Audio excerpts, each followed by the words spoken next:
I'm Jude Kelly. I'm the artistic director of the Ripples of Hope Festival. I'm just going to put my Sunday morning cup of tea on the table. Congratulations for being here on a Sunday morning. Can I just actually keep the lights up on the audience, if you wouldn't mind? That'd be helpful for a minute. And thank you, all the signers, Tracy, Abdul, Ben, Sam, who are here today signing for us. I won't thank them every single time, but it's absolutely been a mammoth thing, signing for days to make sure that we have, respect and dignity in the territory of access, and the speech-to-text people as well, which has been amazing. Who was here yesterday? God, you're diehards, aren't you? Marvellous. And Friday as well? Blimey. Okay, well, look, can we rely on you then to sort of go out after this and change the world? Is that a given now? Yes, okay, that's fine. Good. I'm going to sort of move quite swiftly on. For who's not been here before then? Who's new today? Well, welcome. We've talked about so many things. We've taken all 30 rights, and Simon Armitage asked 30 poets, and you'll meet some of them today, to write to those rights and interpret those rights. And we've had Helena Kennedy talking about how the rights came into being in the post-war moment with Eleanor Roosevelt, gathering people from all around the world. But we're constantly really talking about how the rights have to be turned into practical actions in our own communities and in our own lives. And the fact that it doesn't really matter whether you know legal words or academic words. In a way, that is not relevant. What is relevant is like what's in your heart and what's in your spirit, in terms of thinking, well, we stand here we sit here on a Sunday morning because other people got us the vote, got us birth control, got us education, got us opportunities, and so like what's our bit now? And there's lots of young voices today particularly, and we've got to be intergenerationally inspired. We've got to feel that I as an older woman can unlearn stuff that I was taught that's really not right and not useful, and I can relearn alongside young people who are saying, oh, actually, this is a different way of thinking. So it's incredibly exciting to be able to bring together elders, a term that I think is wonderful from other cultures. We don't really use that much. And very young voices who increasingly and correctly feel that they have the right to say what shape and future the world should look like. So we're going to meet some of those young people in a minute. Couple of things, just like housekeeping. If you want to sign up for the Walk of Peace, which leaves from the Engels statue, and that looks at the Peterloo Memorial and Paul Robeson and the Pankhursts and takes you through the whole history of peace in Manchester, please do. Or if you are going to stay with your wristbands, then just like look at your programme and work out which room you are supposed to be ending up in. I'm going to say for those people who have just joined us today, that the Ripples of Hope title of the festival is from a quote by Bobby Kennedy, and this is the Robert F. Kennedy Human Rights. And it's each time a person stands up for an ideal, or acts to improve the lot of others, or strikes out against injustice, they send forth a tiny ripple of hope. And that's what we're trying to do. We're trying to enjoy the fact that we don't have to feel overwhelmed by doing it all ourselves. In fact, that would even be a sort of slight version of egomania. What we can do is do a little bit and be a little ripple, and you don't really know where that's going to end up. Kerry Kennedy, who was here over the weekend,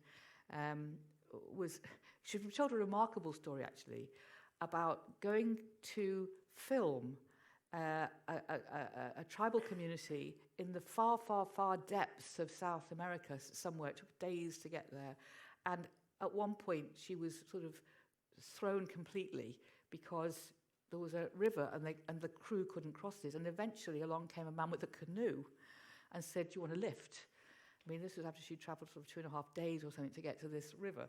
So they went in the canoe, they were taken to the tribal area to make the film, and then the man got out a business card and said, if you ever need me again, here's my card.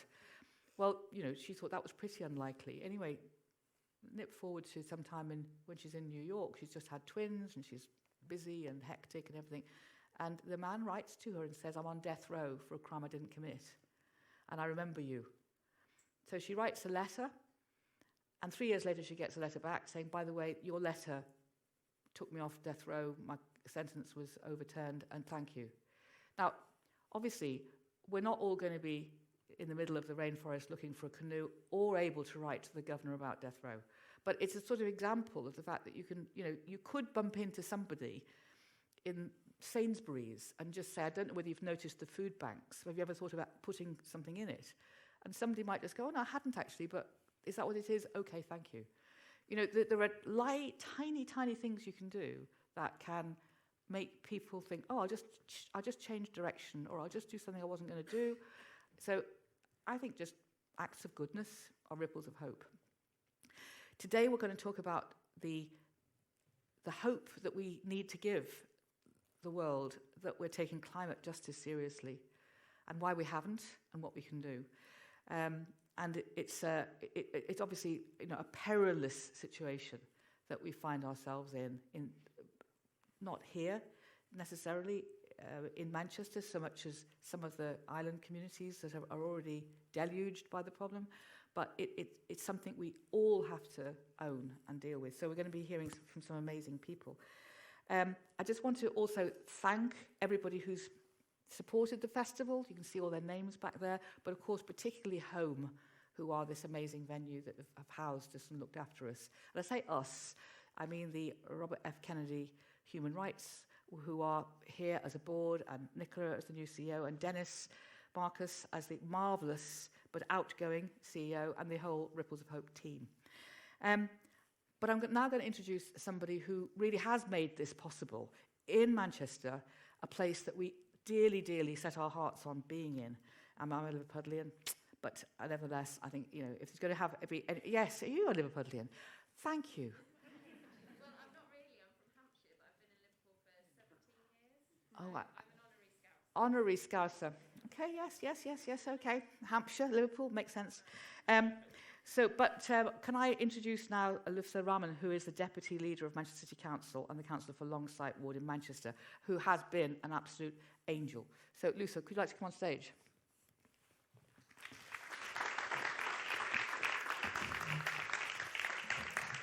I don't know how much... Would you describe yourself as an angel? No, I wouldn't. I don't know. I can see the little wings. I think one of the things that I have really wanted to ask you is, this festival is built around the idea that not only can we have the right to talk about stuff that's difficult, that we have to wrestle with, that we don't know the answers to, but that we also can bring the arts to that. We can bring poetry, we can bring music, we can bring film to it. And I know that you've really always supported the idea of culture being one of the methods that communities can find voices. And I mean, how did you come across that enthusiasm yourself? How did that start to build for you, that idea that arts and culture matters, not just to the city of Manchester, but to you and your communities? Well, thank you, Jude. First of all, can I welcome you all to Manchester. It's so great to be able to be back in theatre, in person, and see people live, although we're still having to maintain social distancing and wear masks and make sure we take all the precautions, because as we all know, the virus hasn't gone away and we need to be as careful as we possibly can. But it's so wonderful to see so many people here. And over the last few days, I know it's been amazing, and lots of people have been through the doors here at Home and enjoyed this festival. And Home being a catalyst to bring in Ripples of Hope into Manchester, and the work that Home do, the innovation that they have developed here in Manchester has been something that we as a council have been extremely proud of. And you may all have noticed Time Out have announced that Manchester is the third best city in the world. And one of the reasons they cited was around culture, arts and institutions like this and the work that we do. And that leads me on to your question around why culture and arts. And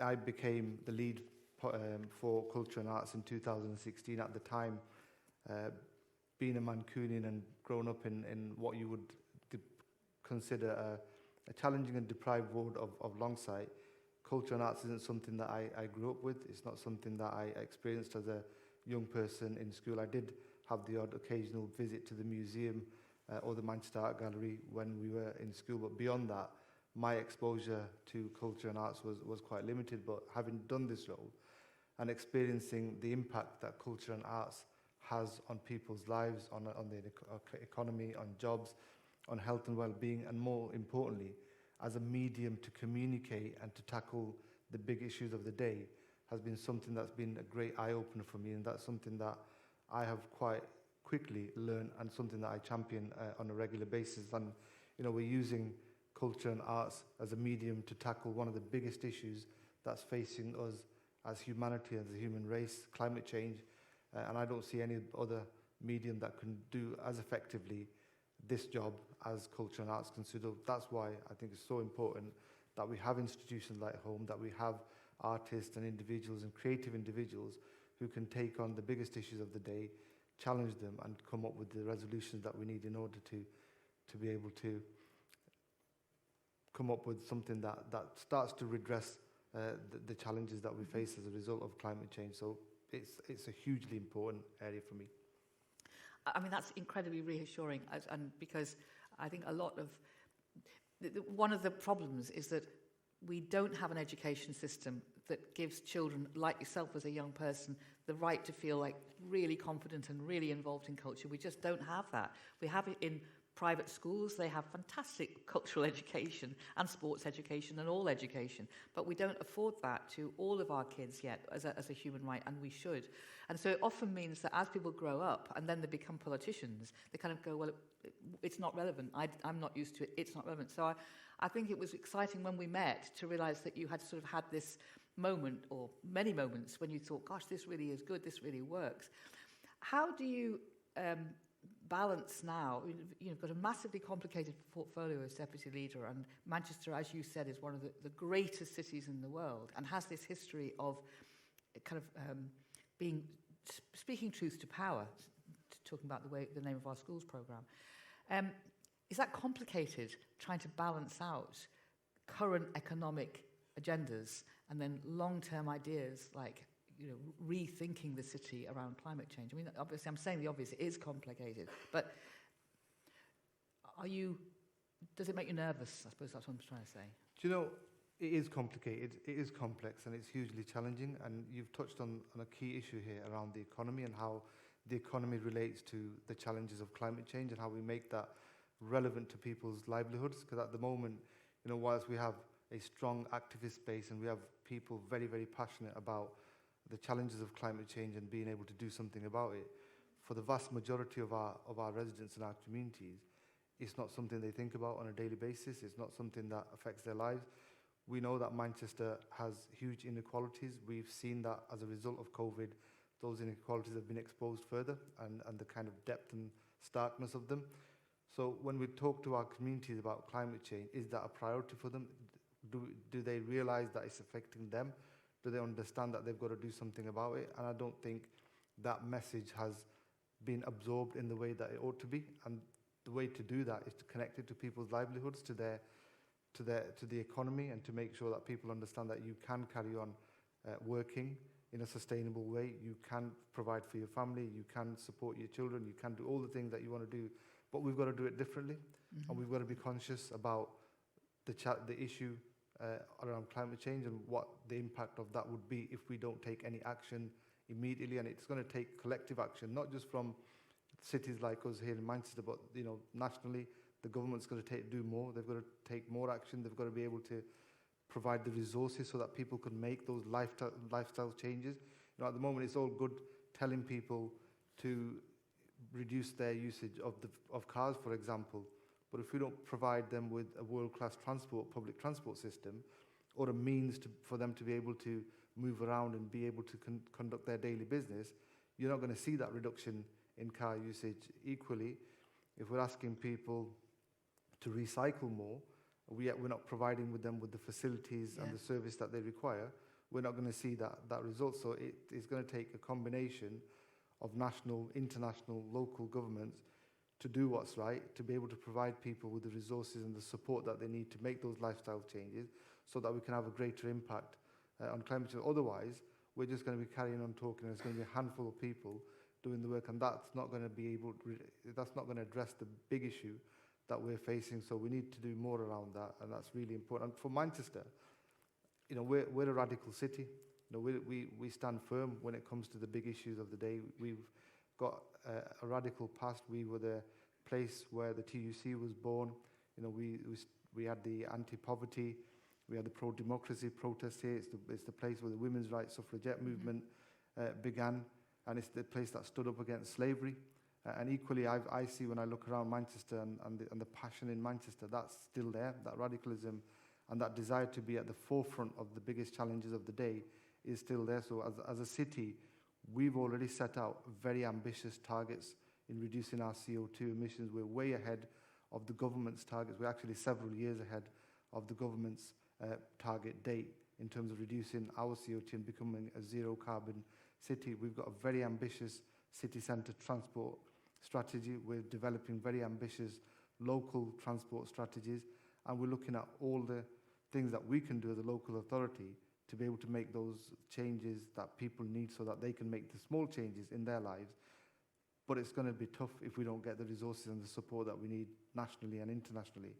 But Manchester is not going to, despite the lack of support from anywhere else, Manchester's not going to step back. We are going to stand firm, and we are going to take this issue very, very seriously, and we're going to do all the things that we can do within our power to make the changes that we need to make. That's very heartening, isn't it? So you heard it here. Well, as COP26 comes towards us, and we've seen that when COVID struck, everything went to one side in order to house the homeless, deal with inventing a vaccine. I mean, when people set their hearts and minds on something, it can be done. So, in a sense, we've provided ourselves with no excuse now, because we've demonstrated that humanity is perfectly capable globally. I mean, not easy, but globally, of saying, we must solve this. And so I think it's a sort of, I'm not trying to talk about any silver lining to COVID, but it has demonstrated that humanity can, if you like, get its act together if it's forced to. And this idea of it being an emergency and us needing to find the resources, let's hope that Manchester can lead the way. That's what you're saying you'll do, and we believe you. Well, we can, and that's the key, isn't it? It's understanding that this is an emergency. Yeah. It's accepting that this is an emergency, and it's accepting that we together can make a difference and we can do this. And you're right. COVID made us respond because it was an international emergency, and we had to respond. Governments had to respond nationally and internationally. Equally, the climate emergency is an emergency, and we've got to respond. And rhetoric alone isn't going to change anything. Saying that we want to reduce our carbon footprint, saying that we want to be a zero carbon world, isn't going to change anything if that's not followed through by actions and resources. And having these, COP 22 is coming to the UK. We've seen it before. It's not the first conference around climate change. They've had it before, and they've made agreements and they've made commitments. But have they followed through on those commitments and those agreements? They haven't. So what's changed? What will change after this conference? That's the key. And I think as a community, as a city, as humanity, we've got to continue to make that case, and we've got to continue to put the pressure on people that are in those positions where they make these decisions around what our response should be to climate change.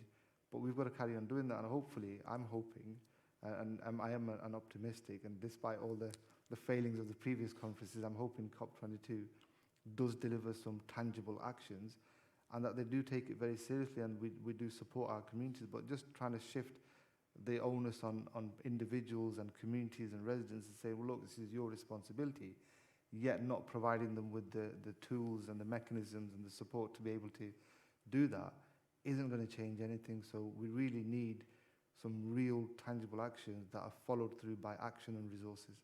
Thank you. Well, listen, thank you so much for joining us on a Sunday morning. I know you've probably got dozens of things that you're going to go and do today. Hope some of them are family and happy, ordinary, chill-out stuff. I hope so. Not for now. Not for now, okay. This poor man. Never mind, we're here, aren't we? We're also changing the world, and he's off to do it too. So thank you so much, Luthfur. Thanks for all your... Thank you. Yeah, thanks a lot. Thank you. Bye.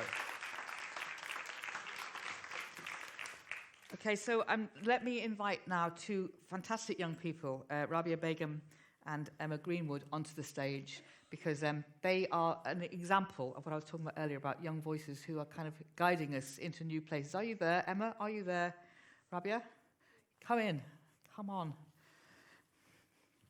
Hiya.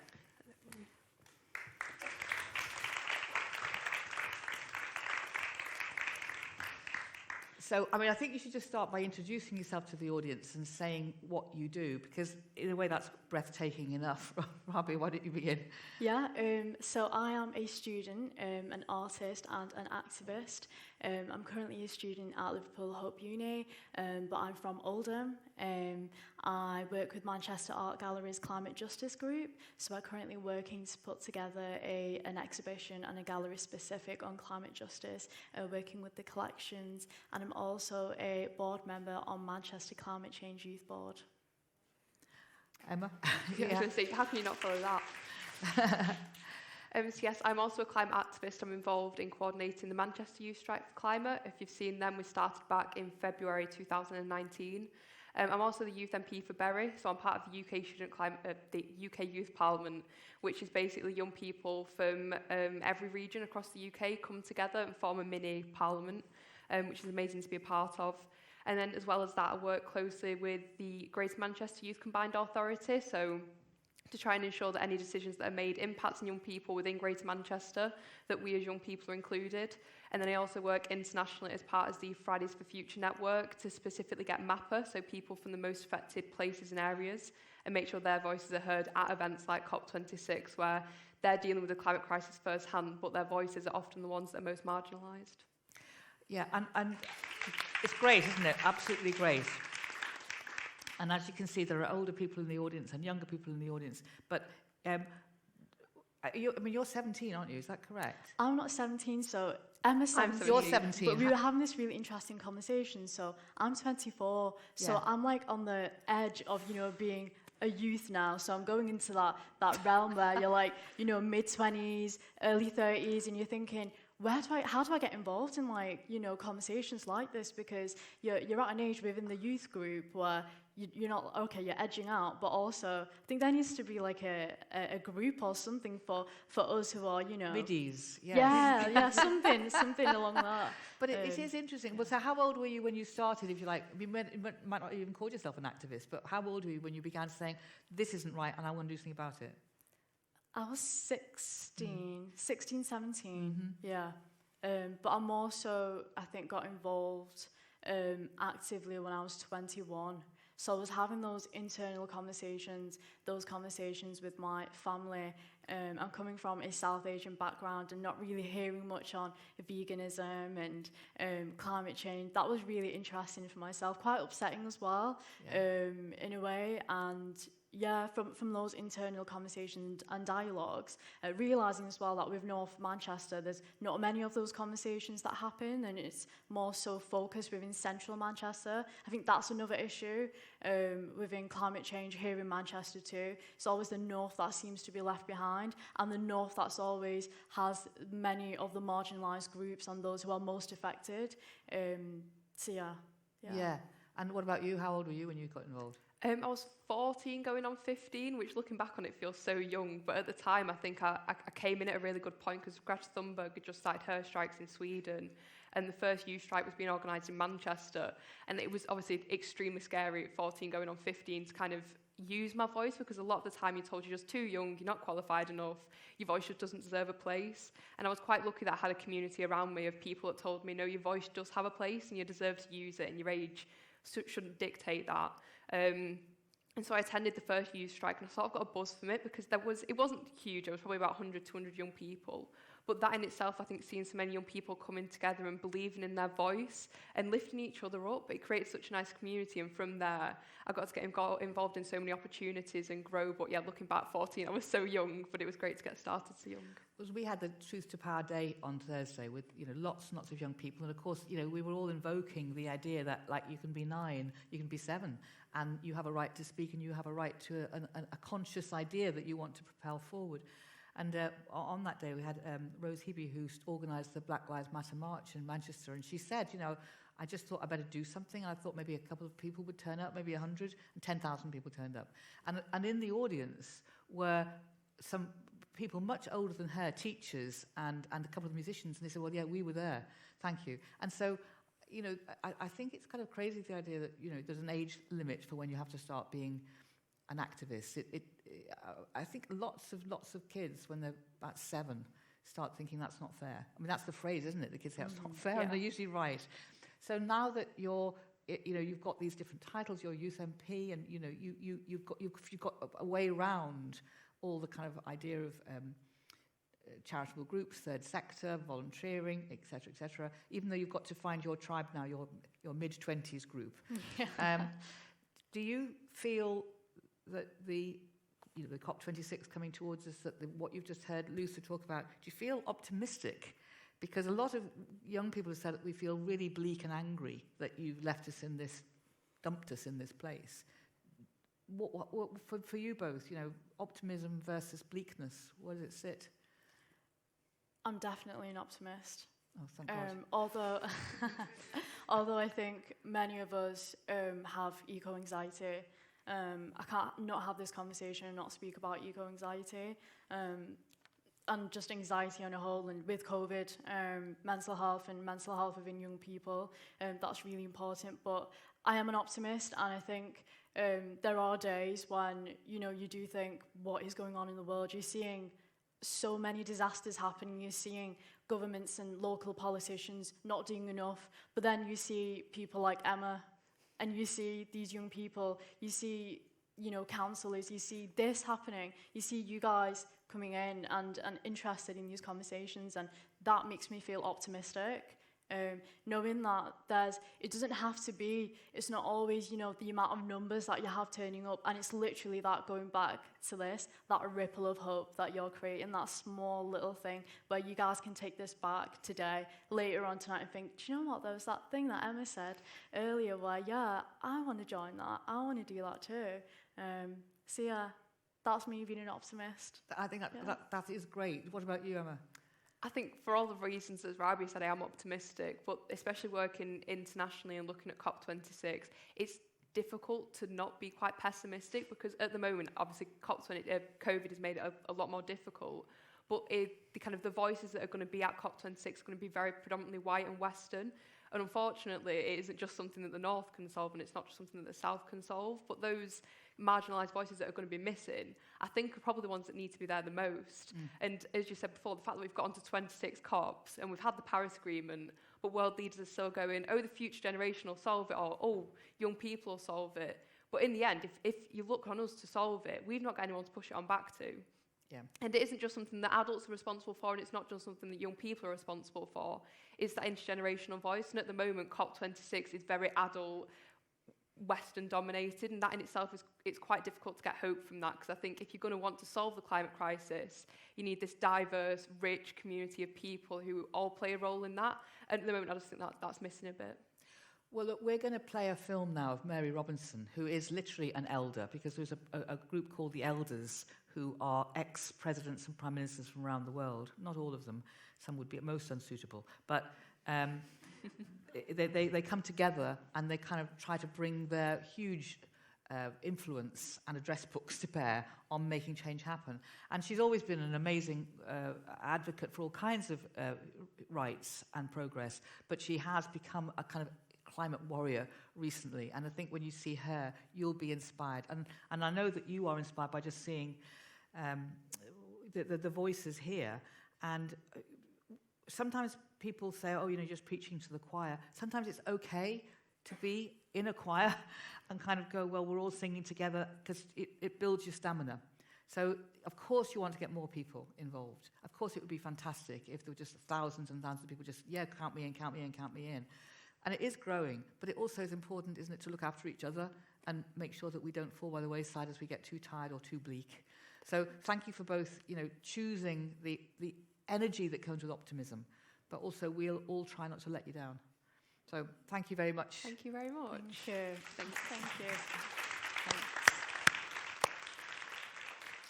Okay, so now we're going to go to Mary Robinson She originally had hoped she would be able to be here, and she couldn't, but she made this wonderful video for us. So we'll watch that, and then we're going to talk to Tim Smit from the Eden Project about his work as well. And I mean, you'll see from both of them, Tim will be live, you know, that it's not a bad thing to get older people to really think deeply about what the next frontiers of human rights are, and obviously the planet and its survival is a frontier that we have to be standing at. So let's listen to Mary.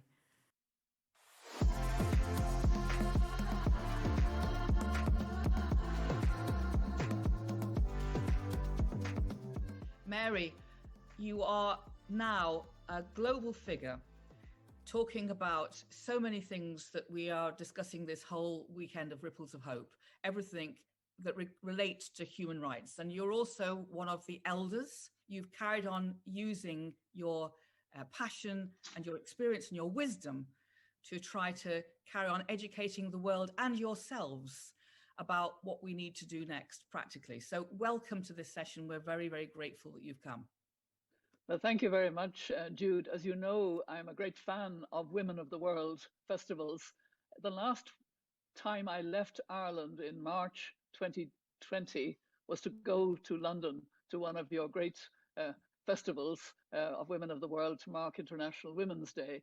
I have since most recently been to Washington and New York with the elders that I now chair. In fact, I succeeded, first of all, Archbishop Tutu as our first chair, and then Kofi Annan as our second chair, and sadly he died in August 2018, and I took on the chair. And we do welcome a festival about ripples of hope, because the elders are constantly bringing hope to a world that needs hope.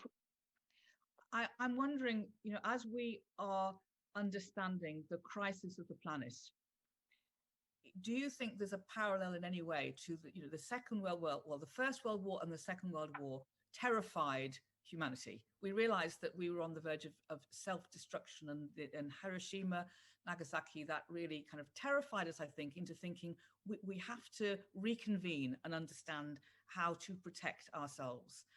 Do you think that the crisis of the planet is also going to drive a new conversation around human rights? Is that in a way something that is so perilous? Could that be the savior in this situation?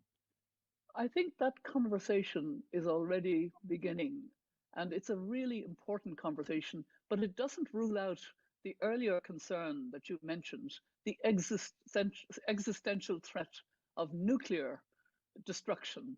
The elders are very concerned that we've almost forgotten that.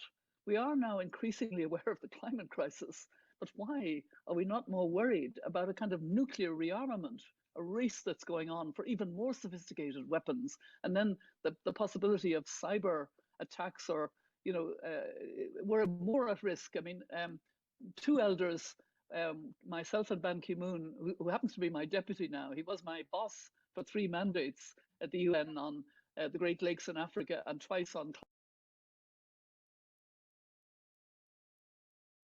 care of the elders, which is very very helpful, and it's the man, you know, he has a humble approach that's remarkable for somebody who's been a Secretary General of the United Nations as well. We were with the atomic scientists for the 2020 unveiling of the doomsday clock, which went back to 100 seconds to midnight, the closest it's been to midnight. Really frightening, because of both climate and nuclear. So we need to keep these both in mind. But interestingly, you know, I've talked a lot, as you know, about what we can learn from COVID, that very destructive virus that we can't see, but that turned our world upside down. And in many ways, COVID has become a magnified mirror that has brought out the intersectionality between the different inequalities in our world. And that's very relevant to climate.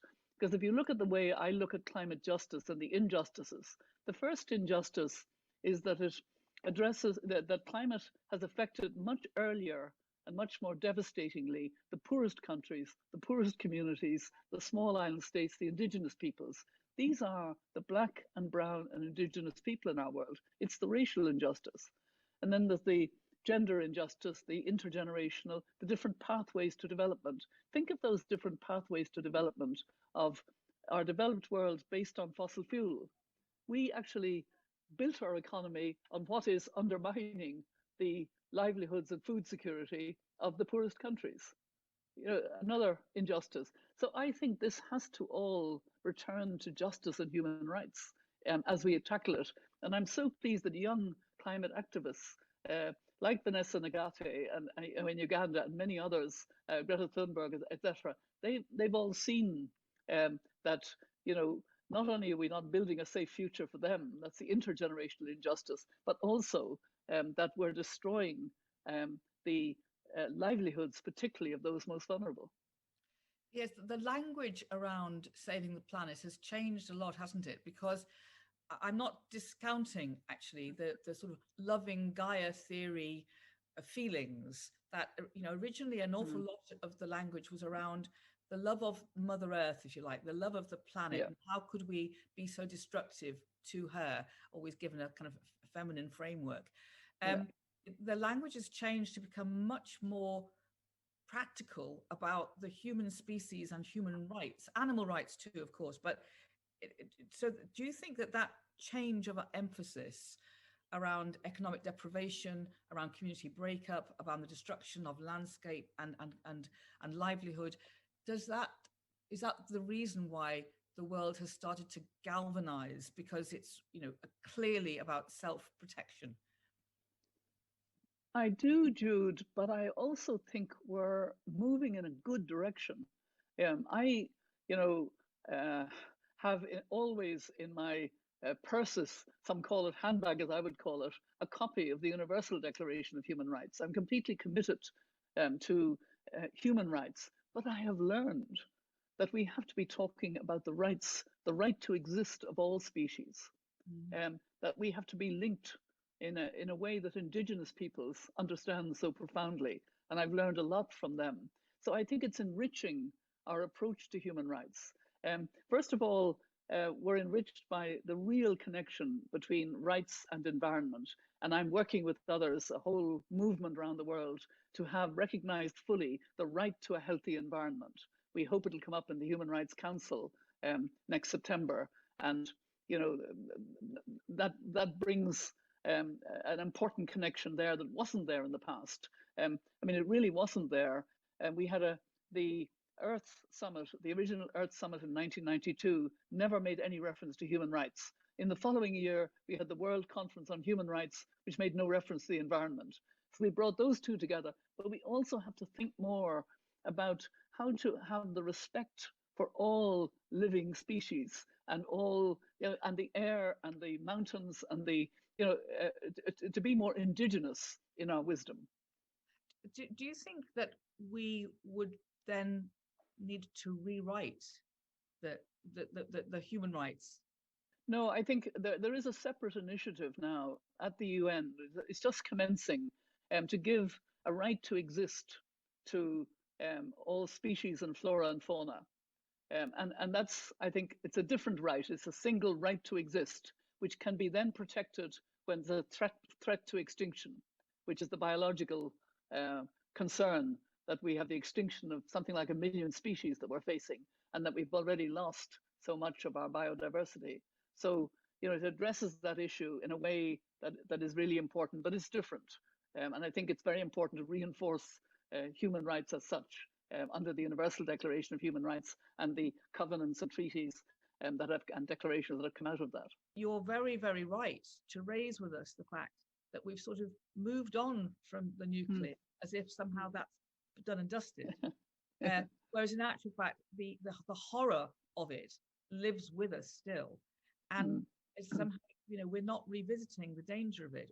So why is that? Why have we kind of conveniently moved on and not put it together with the idea of preserving the planet and humanity? Well, in fairness, we've had a nuclear ban treaty signed by, and ratified by a whole lot of countries that's come into effect now, but not, of course, the nuclear countries. They don't want that, even though they've committed under Article 6 of the Non-Proliferation Treaty to reduce and eliminate nuclear weapons. It's difficult to know just why. It's almost as if we can't have two crises at the one time or something. But COVID has shown us that, we've had that pandemic crisis.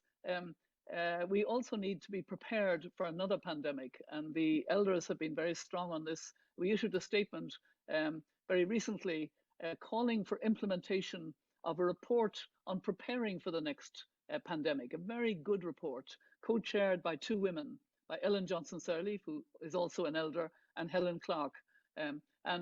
It's a report that really gets to the heart of how we prepare for the next pandemic. And yet I'm not seeing the leadership and taking up the recommendations. It calls for a special meeting of the General Assembly in September of heads of state. I don't see that kind of getting traction. So the elders have issued a statement calling for traction, calling for heads of state. I can't tell you how passionate Gro Brundtland is about this. Former Prime Minister of Norway, of course, but also former Director General of the World Health Organization. She said it's not a health issue. A pandemic is not a health issue. It is, of course, health, economy, a social issue, a political issue, a future of the planet issue. In all of this, we come back to what we started with, Jude, that we have to have the hope that brings the energy to deal with these issues, that brings the leadership to deal with these issues, because we absolutely need to have much more attention to the fact that we're not on course for a climate safe world, and we're not on course for a nuclear safe world. So you have honed down your thinking to 5 injustices that you say are absolutely exposed with the way that we've dealt with climate so far. The most disadvantaged women, young people, the whole idea of nation and fossil fuel injustice, and then our injustice to Mother Nature.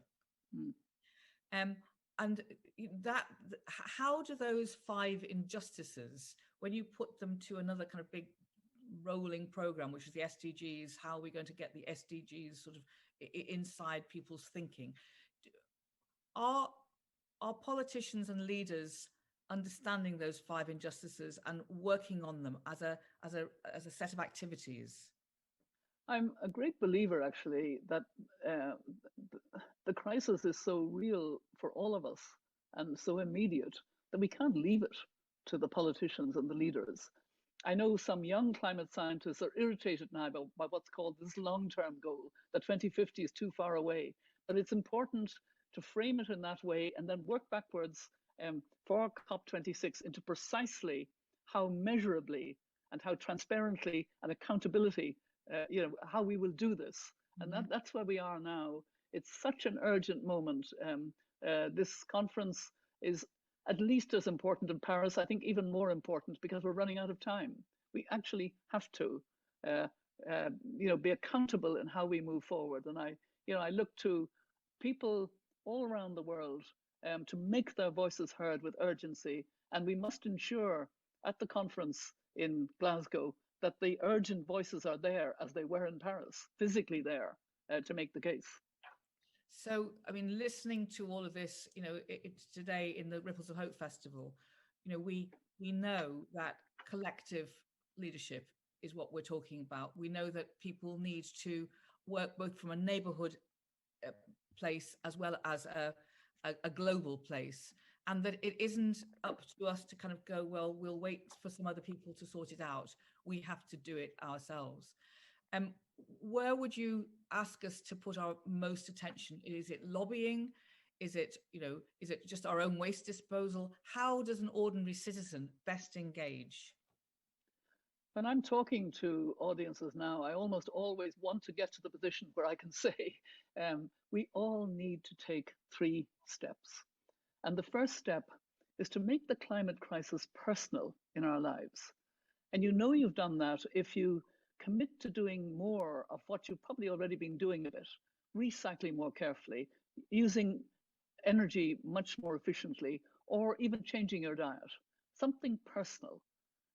I've become a pescatarian. I've decided not to buy I think I have enough jackets to last me. I'm going to buy much less because I want to consume less. These sort of things. The second step is to get angry with those who are not taking their responsibility.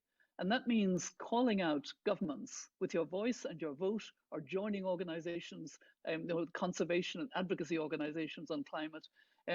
It's governments, it's cities, it's corporations, it's investment, it's the big guys who have to now move much more urgently. And the third thing, and this I always say is the most important, believe me, Jude, we have to imagine this world that we need to be hurrying towards. We need to be almost there by 2030. That's, less than 9 years away. What is this world? It's going to be so much healthier. At the moment, because of fossil fuel, about 7 to 8 billion people die unnecessarily, and most of them are women because they're cooking on indoor, charcoal, wood, animal dung, and they're inhaling fumes and dying in huge numbers, and children around them as their mother is cooking are dying. We need to get clean energy under the clean cooking. I'm part of a clean cooking manifesto, which we've just brought out. That's like a kind of moonshot. Let's get that done very rapidly so that we have clean cooking in developing countries. But we will have a much healthier world. We will have a much more equal world because we will have had to have clean energy in developing countries. And that will make such a difference to them in their bringing people out of poverty and developing. They'll get the jobs as well, the green jobs. And, if we could talk more, and then our cities are going to be, Manchester is going to be changed. It'll be, I'm sure it's already happening, more people dining out of doors, more walkways, more cycle paths, more regreening and rewilding in the surrounds of Manchester. Manchester is also a great Irish city. So I've been there on quite a number of visits as president, as former president, as post-president, etc. I have a great love for Manchester because it's a city that I know has great strengths, including in human rights. And actually, I know that they've accelerated the aim so that they've now said that they're going to be net zero by 2038. So it's quite a... That's what I like to hear. That's what I like to hear. So I think let's end on that point, which is that Manchester, Greater Manchester, committed to joining the race, committed to the impatience, committed to the idea that everybody has to take a personal stake in this.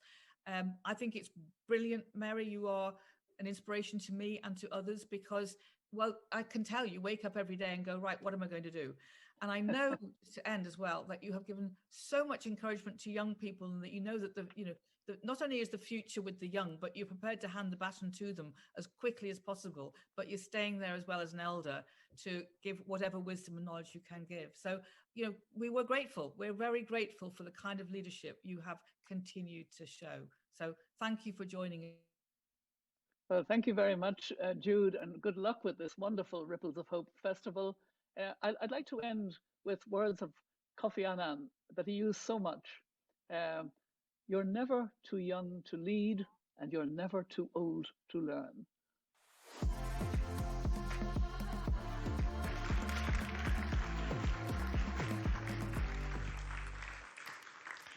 She's marvelous, isn't she? She's really fantastic. And I don't know whether Emma and Rabia are here, but they would, I think, probably be very. You are, aren't you? I mean, it does make you happy, doesn't it? That she's still at it. But and she was your age once, and she's still doing it. So we're now going to go to Tim. Tim, thank you for being so patient. Are you there? I am here, and wasn't she marvellous? Yeah, she really, really was. I think the fact that she's still got the energy and determination and kind of constantly embracing new ideas. Now, I've known you for years, and all that time you have been an absolutely determined. Well, I think warrior. You're a happy warrior. You're happy to be a warrior for the idea of climate justice but also really committed to the idea of popular education. Like making people feel as if it is a story that they can own. And the Eden Project has done so many things in terms of giving Cornwall a stake in that debate, and economic regeneration because of Eden, and also a kind of constant popular education. I don't mean popular in the kind of popularist way, but like a deep and thoughtful way of looking at climate change and climate justice. What do you think, what did you take from that conversation with her in terms of the things that you've been working on all your life? Do you feel as if you are now nearer to the world as a whole, coming on the side that you've always been on? Gosh, we are both, I know, huge fans of Mary. And one of the things I've seen it at Eden when she's been with us, is she gives everybody a sense that the future still remains ours to make. She doesn't give the aura of we're looking over an abyss. She looks at it as being almost like a relationship issue between us and the soil, us and ourselves. I think we are a lot closer. In fact, I find myself in a monster minority of thinking that we're living at a time more exciting than at any time since humans came out of the trees and went on the savannah. I think we have a real problem with our fourth estate and fifth estate, if you like, the media and the social media, who perpetrate a narrative of doom, and if it bleeds, it leads. And I think it makes us unaware of the amazing things that are actually going on around the world right now. So education, of course, is crucial. I find it astonishing that we can, this isn't meant to be, by the way, a political comment. It's extraordinary that we can find the finance to go to Afghanistan when with the same amount of money, we could probably have rebuilt and repositioned education throughout our own country with what we suddenly found from a purse that was supposed to have nothing in it. I think if I had to nail my hands to something, that within the next 10 years, our imagined future and the future that will be in front of us in just 10 years' time will be so radically different. It will be akin to before flight and after flight. Mm-hmm. The technological things are one thing, but also I think the social changes that have been visited upon us by the pandemic in some really weird ways. I mean, I spent quite a lot of time over that G7 time. You recall they met in Cornwall, and there was a social do at Eden, including a whole bunch of chief executives from some of the top countries in the world, top companies in the world. And I was really struck by the private conversations which had dropped their sort of weird knowing pragmatism. We'll say what the public expect, but actually behind the scenes it's going to be different. I was dealing with a bunch of men and women who personally were rediscovering their moral compass and were talking very openly about how the biggest challenge of the next few years is whether business, i.e. corporate life, can, if you like, make capitalism a cause for good by allowing boards and members of companies to act in a way that is not, if you like, treasonous to the commons. And I was really struck by it and very excited by it. I was also struck by the criticism that they were making of the Western government behind the scenes, I have to say. But the general gist of it was, why are you vilifying China when in fact one of the things that is notable is we have more wealth than any civilization, if that's the right word, ever before. And we haven't got our own Belt and Road program to regenerate the world. And I think you're going to see an explosive series of changes over the next 3 or 4 years, both in renewable energies, but also in food, which is going to make us look at the world in a different way. So this is an incredibly long answer, but I have to just finish by saying under my feet, as I speak to you, 4,000 feet down, 4,000 meters down is a drilling towards the center of the earth. It's going to stop about 5 kilometers, but already we've got a temperature of 155 degrees centigrade coming up the pipe. And we're talking about baseload. We're talking about a revolution akin to when Brunel started doing the railways. We're talking about a technology which is able to bring a renewable future into light that can work when the sun don't shine and the wind don't blow. And I would therefore say that, for example, our good friends at the IPCC, who so encouragingly tell us all that we might have a renewable future from about 2100, I would lay down the gauntlet to say we're complete incompetence if we can't achieve it by 2030. That tight. I think part of the problem with long-termism is it allows people to think that they can put things off. But what an extraordinary thing it would be if we could actually become renewable within the next 5 to 7 years, which I think is completely possible. And so do an awful lot of scientists.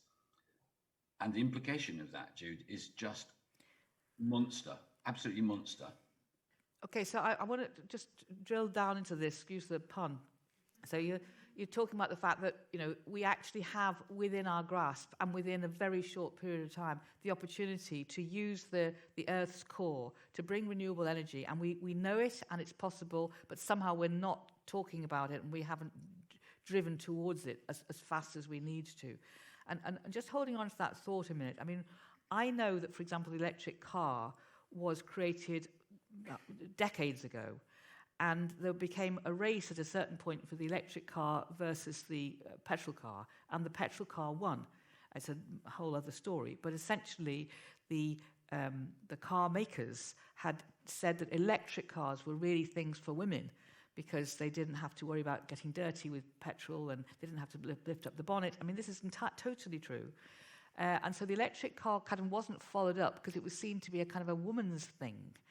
And only now, you know, softies can have electric cars because that's how it was viewed. The car was something that men did, that was, and it being rugged and difficult and wild was all part of the kind of the imagery of cars. And you've said to me on a number of occasions that, you know, one of the biggest barriers you think to climate progress is male vanity. Because men won't admit that there are solutions, that they won't agree with each other. Can you just pick up on some of that? Because, you know, you're a wonderful alpha male, in my opinion, but you've always been really interested in the idea of, you know, the feminine principle. What's this stuff that you're wanting to talk about?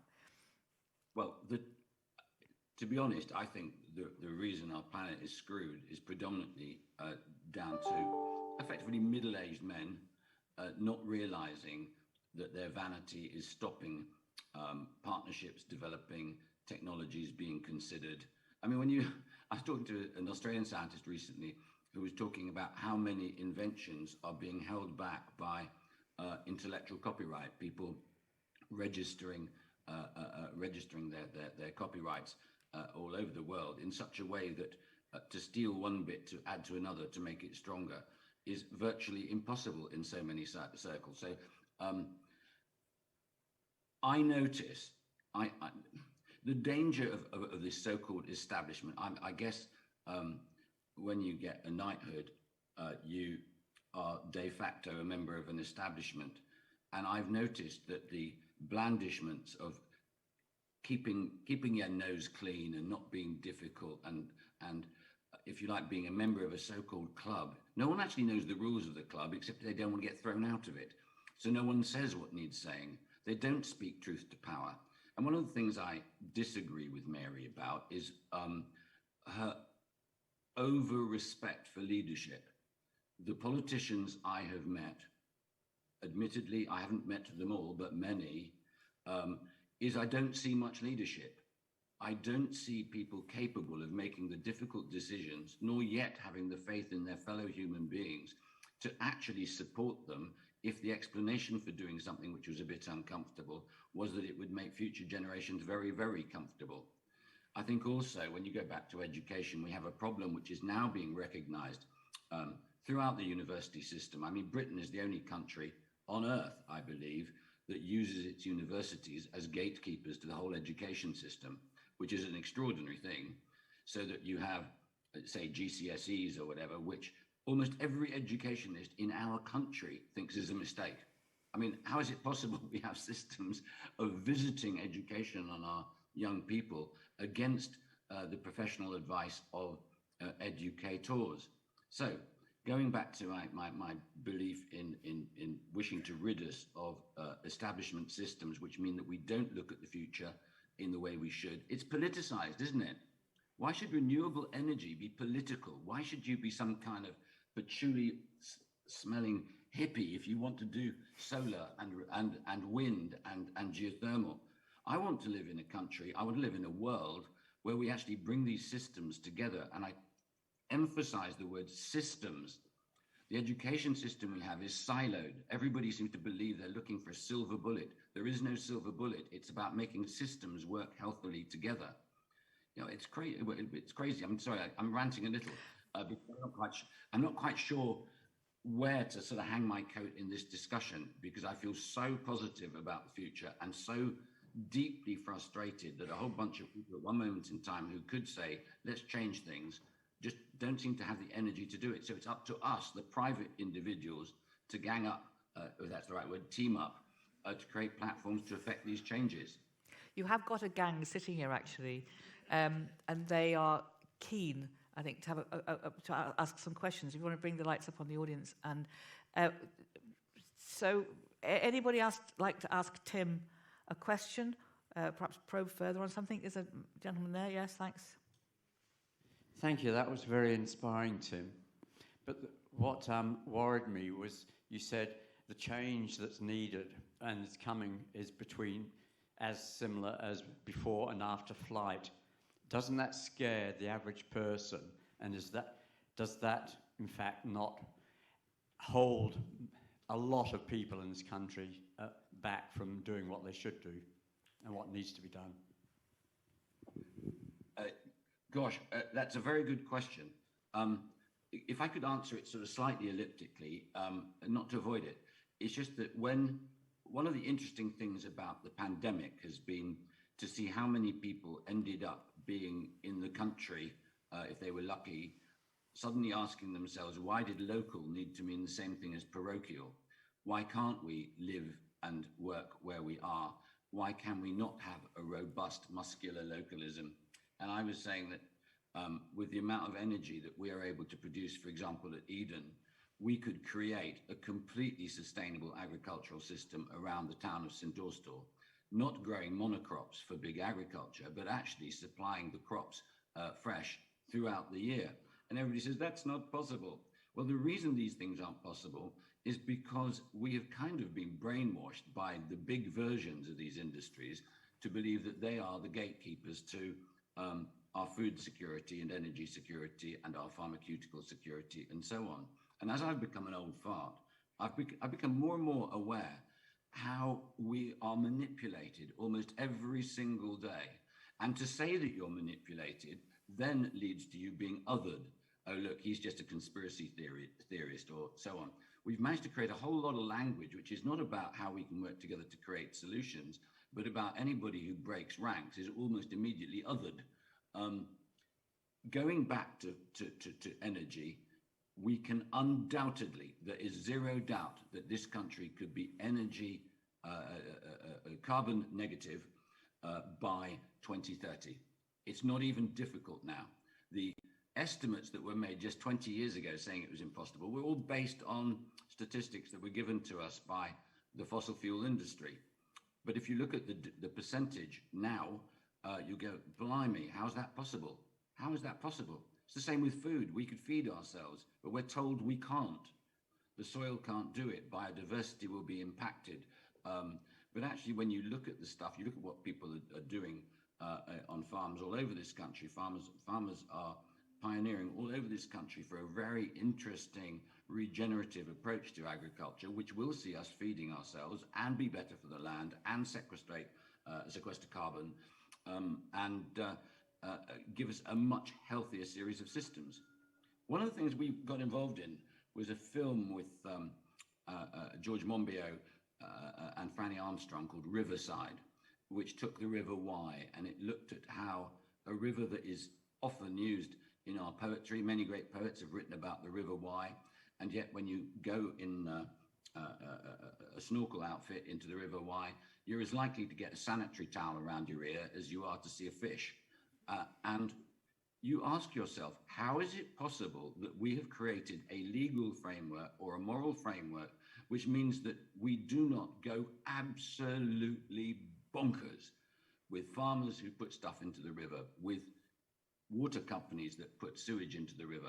There's criminal activity going on all the time. So when we're going to use the word leadership, where is it? Where is it? one of my best friends is on our board at Eden, and he used to be the chief scientist for the Environment Agency. He said virtually all of the things that are now being talked about, for example, plastics, microplastics, chemicals in the water system, the way that various shells became androgynous or hermaphroditic, and so on. This has been known for 30 years. Reports costing millions were put in front of government ministers, and nothing was done. Just nothing was done. I mean, this isn't leadership. This is abrogation of leadership. And I think we need, as a group of people interested in this stuff, to take politics out of it, as in I'm left wing or right wing. For heaven's sakes, clean air, healthy soil, and healthy water are, if you like, we refer to them as commons, and I know we've allowed certain proprietary regulation to allow them to be apportioned to people, but these are our birthright. It cannot be right that we are not all dyspeptic, that we're not having these things for the future looked after. I don't know how to describe it. It's a bit like someone burgles your house every day and people don't do anything about it. And the reason they seem not to is maybe we need to view this differently, Jude. Maybe we need to form groups of people who become supporters of the government. I'm not being mad here. We become supporters of the government to facilitate them to do the things that we know they need to do. And in truth, when you meet some of the ministers in private, they're desperate to do something. They don't know how. And I think it relates to your point. They don't know how, and they don't know how to do it without looking like they've switched sides and aren't protecting the fear side of their local communities. And so they sort of go, well, ordinary people aren't ready for this yet. I mean, that's a phrase that they'll, ordinary people, that they'll use for lots and lots of things. But maybe you're right. Maybe it needs some hand-holding of the government. Anybody volunteering for that? Can I just can I just take I take another question? Anybody else got another question?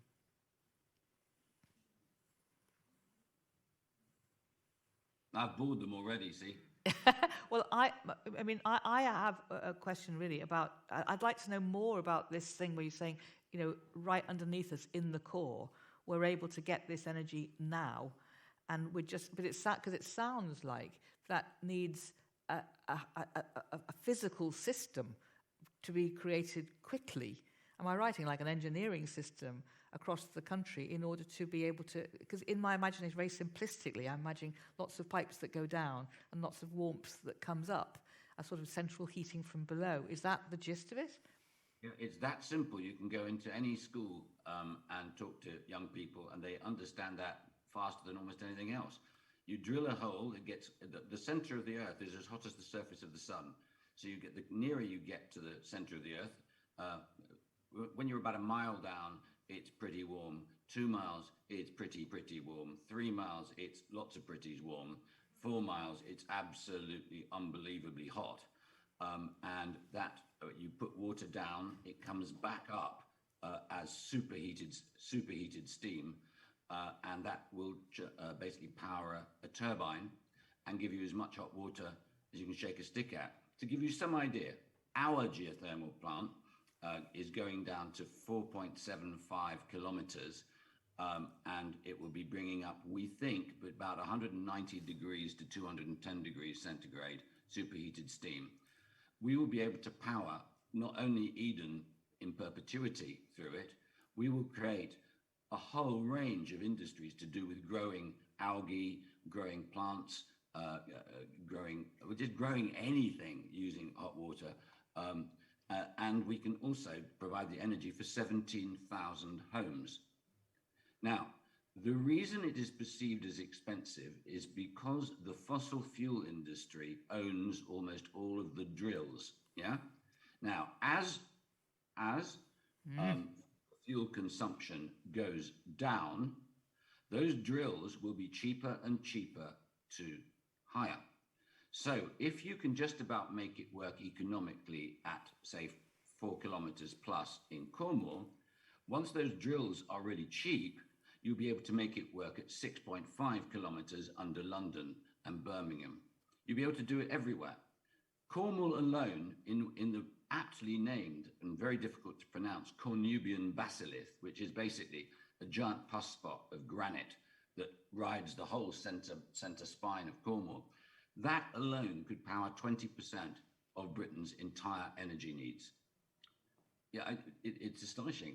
And yet we put lots of money into nuclear, we put lots of money into gas and so on. And just a fingertip away, we can just be independent.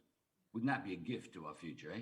It would be a gift, and also it doesn't belong to any one region, isn't it? I mean, the whole world can access the core, right across the planet. I think we all need, if we're not already doing it, to go and arm ourselves with more knowledge about why we have been told it's not possible.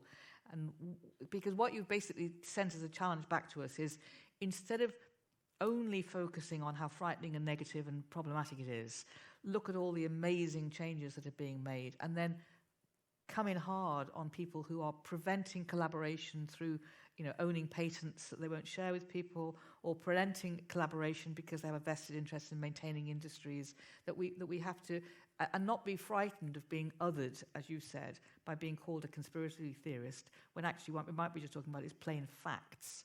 Before Tim goes, any more questions? And Rabia and Emma, would you like to just come back on stage again? Any more questions from the audience? Yes, the lady at the back there with the mask. Yeah.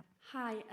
I was just wondering, in terms of what you were saying about leadership, and I don't want to bring the end of it back to the doom and gloom, but the fact that you were saying that we don't have the leadership at the moment, the people in power are not already doing this stuff, and I guess we saw that during COVID, where a lot of people were complying with the social distancing and things like that. But the minute that, was it Dominic Cummings who went to Barnard Castle with his family, there was just so many people that I know turned around and was like, well, what's the point anymore? And we're not going to stick to the social distancing, we're not going to do it.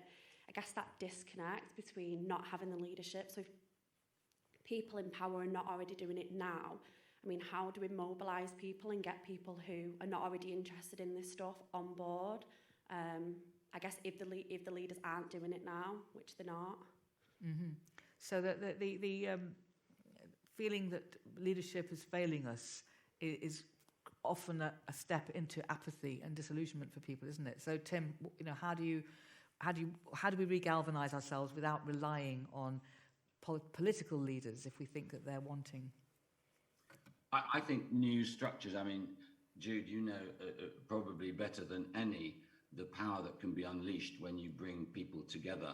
And I'm actually quite serious about the issue of helping politicians. I'm also really interested in the notion that I often talk about with my colleagues. Do you believe everybody on earth should have access to clean water? And most people will say yes. And then you say, how many people in this room believe that the charities that we support with a £5 or a £10 a month are capable of doing it? And no one puts their hand up. And then you realize that the people that can do it are the people we've actually othered ourselves. If you are slightly on the left, you can hardly bear to use the words Shell, BP, Aramco, Exxon.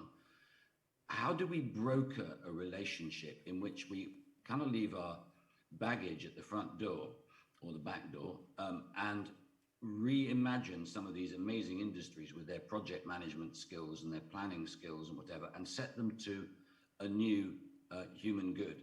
And if you think that I'm being a bit of a hippie with this, let me tell you, the people who are working on the geothermal plant at Eden are all oil professionals. You sit down for a beer with them and talk to them, they are thrilled to be working in an industry which uses their skills but is not damaging the planet.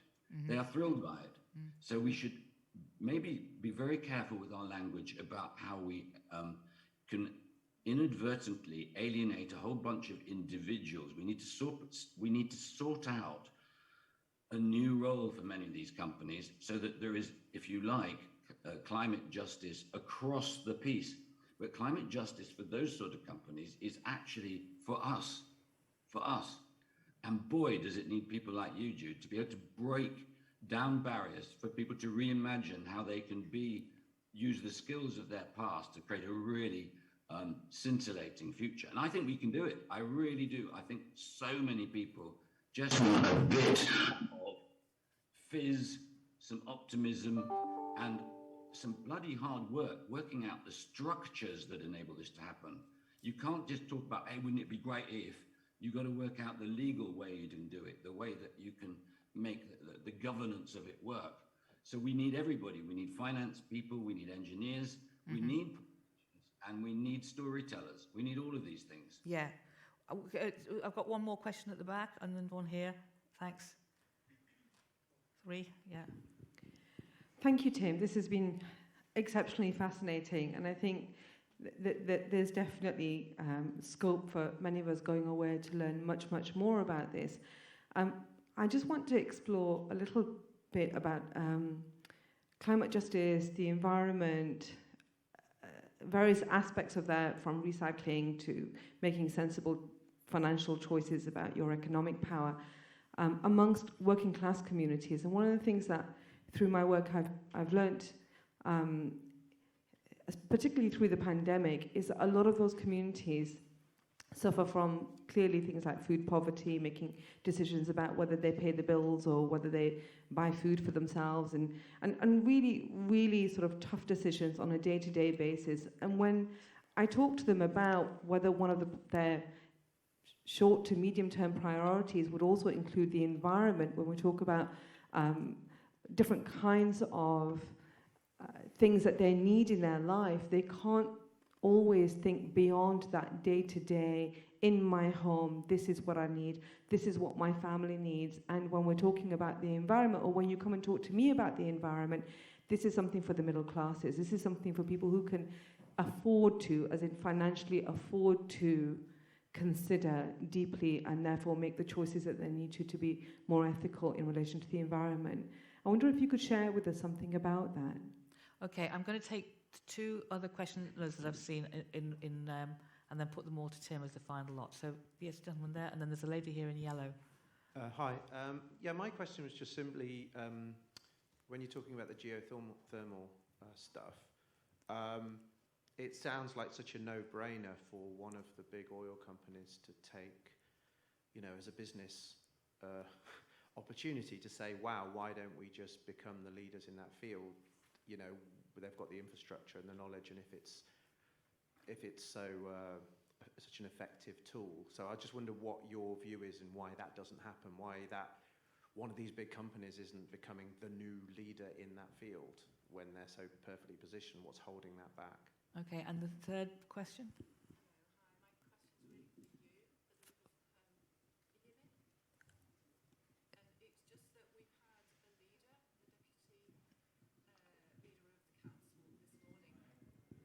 We've had the deputy leader from the City Council here this morning. We weren't able to ask him questions, so he told us how wonderful the City Council is, and yet we know they're not doing as much as they could for the climate crisis, right. And we also know that they have very close contacts with the United Arab Emirates, and we know that that country has some terrible human rights. And I just wonder why he wasn't able to answer questions from the audience this morning when we're trying to hold leaders to account. Yeah, well, Andy Burnham's coming tonight. Well, no, you will be able to ask him some questions. But it was still an opportunity missed. Yeah, it was just to do with the window of time that he made available and what he'd said he would do. So that was his decision. So, but thank you for that point. Tim, what do you think about that, if you like, the working class, and that this relates to other places around the world, obviously, how do you make that a priority against other priorities that are so pressing? And then the issue about, why hasn't a company stepped up? Right, well, at the risk of being political, if we were the country we say we are, we wouldn't have the gap between rich and poor that we do have. We wouldn't have the advantage of good education skewed as it is. So I think you'd have to start by saying you're quite right about we live in a country where there are woefully many people making use of food banks and things like that, which is inexplicable in a country as wealthy as we are. I'm not going to talk politically about it, but I have championed over the last 6 months, I've been talking to the lottery about why don't they just ring fence 600 million quid and buy a lot of land? Buy a lot of land from the old landholders who basically got all that land by a bit of conquest and a bit of doing a few things for the king or queen, and be very political in terms of making land available to young people. The amount of young people that want to do market gardening, very specialist growing and whatever, it's huge, absolutely huge. It's becoming hip again. And I would like to see every town, every city have access to land for growing so that people can augment their food with fresh, proper food. I can't solve the issue of people going to food banks except by saying if we organised ourselves better, they wouldn't be needed. Can I tell you a story? Our biggest project by acreage is our Costa Rica rainforest project. We have a 10,000 acre rainforest, which was 30 years ago. It was completely degraded farmland. Nothing grew there at all. And the philanthropist who bought it then put a fence around all 10,000 acres and said, no humans in here for 20 years. We're going to let the birds shit it back to life. Today, 30 years on, there is a huge rainforest. And when you go to Paquera, the nearest town of 8,000 souls, they feel almost as if they've witnessed the second coming of a religious leader. They say, do you know what it's like to look up in the morning and to see not a heat haze over the mountains, but to see weather systems forming to bring rain, to have rivers? We got 4 rivers that are now running 365 days a year. Last year we got ocelot and puma back, we got jaguar back early this year, but the incremental growth in biodiversity through letting nature do its stuff with a bit of assistance is astonishing. And we should remember that we keep talking, these conversations we're having are all as if we are the prime agents in everything. So we're now working with Hotel Chocolat to plant thousands of cacao trees in the rainforest, and the profits from that will go to buying more and more degraded land, and it's creating jobs.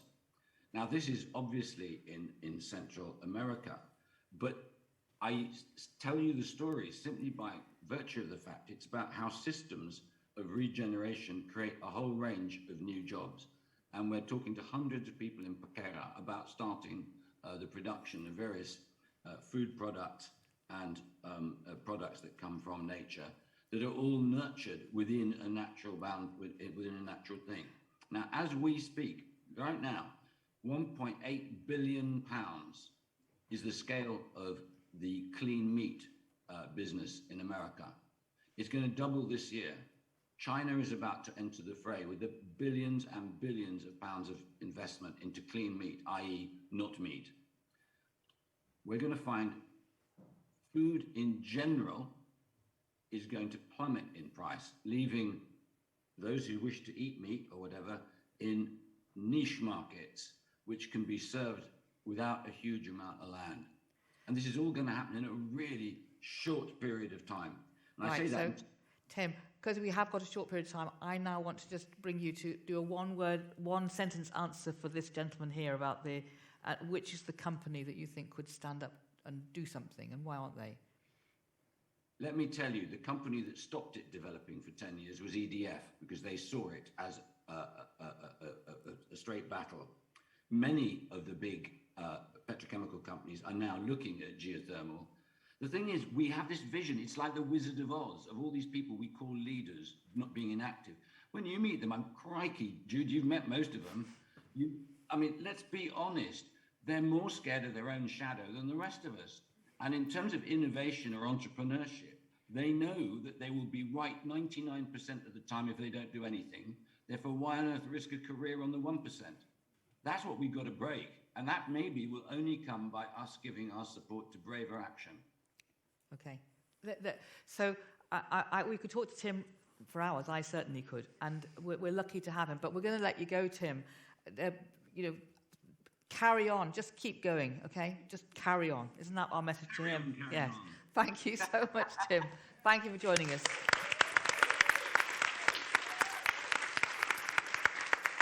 Okay, so just to wrap up this session, I wanted to come back to you, Rabia and Emma, and ask you whether, after you've heard Mary and you've heard Tim, whether, as the young activists that you are, whether you think that they're on the right lines. I think they definitely are. I think the biggest kind of power that we can have is through knowledge. And I think at the moment the current education system is doing young people a real disservice because it's teaching what is. And I'm taking economics as an A-level. And they ask, so why can't we explore capitalism and like its foundations? Because I think obviously that's the biggest place that we need to change. And basically my teacher said we just can't. The government say we can't explore capitalism, we can't question it. And that in itself, where the education system sort of reinforcing the status quo and is preventing young people from questioning the current system that we're in, I think it is limiting us. And so obviously everyone here, I'm sure, has such a vast amount of knowledge on niche areas, and it's easy to go, oh, well, young people just won't be interested or they won't understand it. But as a young person, I can say I know so many young people that are, and so the best thing that you can do as an adult ally for young people is to speak to us and to share your knowledge with us and to have trust in us that we are kind of interested and that we can carry the baton, as we said earlier, to the future. And the power of knowledge and the gift of knowledge, I think, is the biggest thing that adults can give young people at the moment. And what about you? What's your feeling from listening to this morning in terms of the thing that you want us to take away? I think one of the main points was intersectionality. That's really important. I think not just, climate change and the weather and one group, but it's all groups. It affects everyone, regardless of anything, really. Yeah. And then my second point is critical thinking, just coming back to Emma's point on education, is having these questions that we have and being able to find spaces like this to be able to critique these paradigms that we have. And it's interesting, Tim's point on manipulation. I thought that was interesting because we're always being manipulated in one way, right?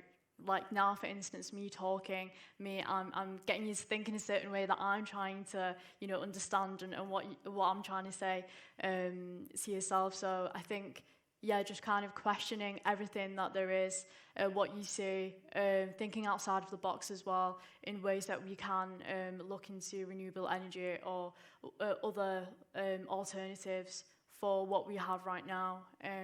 Because I think ultimately the government don't really know what they're doing, or they do know what they're doing, and they're just not helping us to get to that point because they don't want to take action. Yeah. Well, listen, I can guarantee that you will have been praised to the skies as young people, and give yourself another 10 years and you'll be criticised for being too activist. So don't worry at that point. I mean, just keep going. But it is a very interesting thing that we kind of have this double thing where we say, isn't it marvellous that young people have all these thoughts? And then who are these troublemakers? You can see that happening, and it's a kind of constant problem that we need to give. All of us need more information, and all of us, as Tim and Mary said, needs to be prepared to step out from the establishment and call for a new future. So listen, this session has gone over by about 10 minutes. I'm sorry about that, but there were so many wonderful voices to hear from, and we wanted to end with yours. And so I don't know whether we'll have a 5-minute break before the next session, but stay with us, perhaps run to the toilet and come back again. Thank you, and thanks, Tracy. And thank you, Tim.